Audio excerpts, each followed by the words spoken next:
السلام علیکم ورحمۃ اللہ وبرکاتہ۔ اعوذ باللہ من الشیطان الرجیم، بسم اللہ الرحمن الرحیم، الحمد للہ رب العالمین۔ ریاکاری کے ٹاپک کی ہماری تیسری فصل ہے اخلاص کی دعوت۔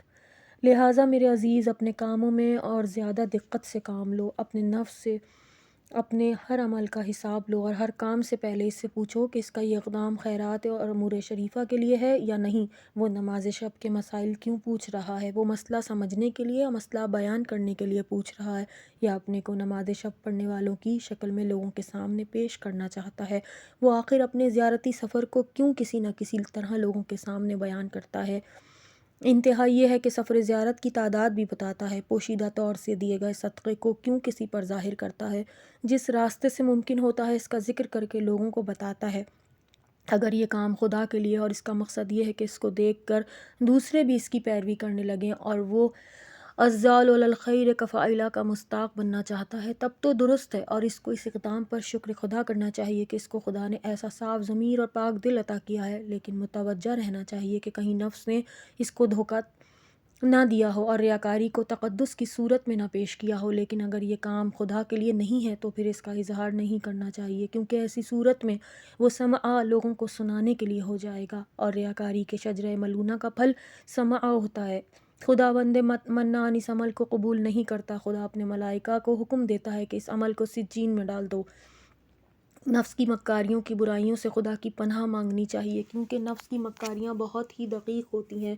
البتہ ہم کو اجمالاً اتنا ضرور معلوم ہے کہ ہمارے اعمال خاص نہیں ہیں اور خالص بھی نہیں ہیں، اور اگر ہم واقعی خدا کے بندے ہیں تو پھر شیطان کا ہمارے اوپر اتنا قابو کیوں ہے، جبکہ اس نے خدا سے عہد کر لیا ہے کہ تیرے مخلص بندوں سے کوئی تعلق نہ رکھوں گا اور ان کی طرف ہاتھ بھی نہ بڑھاؤں گا۔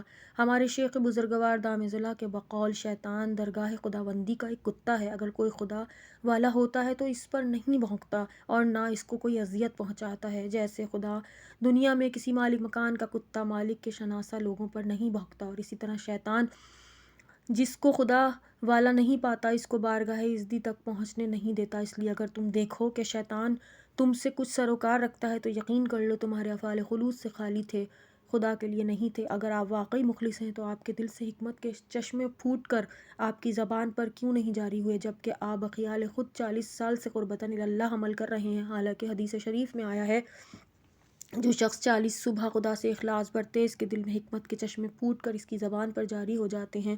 اس لیے یہ جان لیجئے کہ ہمارے اعمال خدا کے لیے نہیں ہیں اور ہم خود بھی اس کی طرف متوجہ نہیں ہیں، اور یہی درد بے درماں ہے ان اہل اطاعت و عبادت، جمع و جماعت، علم و دیانت کی حالت میں واعظ ہو کہ جب سلطان آخرت خیمے لگائے گا اور یہ لوگ اپنے کو اہل گناہ کبیرہ پائیں گے، بلکہ اہل کفر و شرک سے بھی بدتر اپنے کو دیکھیں گے اور اپنے نامہ اعمال کو سیاہ سے سیاہ تر پائیں گے۔ اس شخص کی حالت پر واعظ ہو جو اپنی نماز و اطاعت کے باوجود جہنم میں جائے گا۔ الامان والحفیظ اس شخص سے جو اپنے صدقہ و زکوٰۃ، نماز و روزوں کی صورتوں کو اتنی بد منظر و بد حیت پائے گا جس سے زیادہ بری صورت کا تصور بھی نہیں ہو سکتا۔ اے ریاکار، تو مشرک ہے، کاش تو صرف گنہگار ہوتا، کیونکہ اہل معصیت کو خدا انشاءاللہ اپنے فضل و کرم سے بخش دے گا، لیکن مشرک اگر بغیر توبہ کیے مر جائے تو اس کی بخشش کا سوال ہی نہیں ہے۔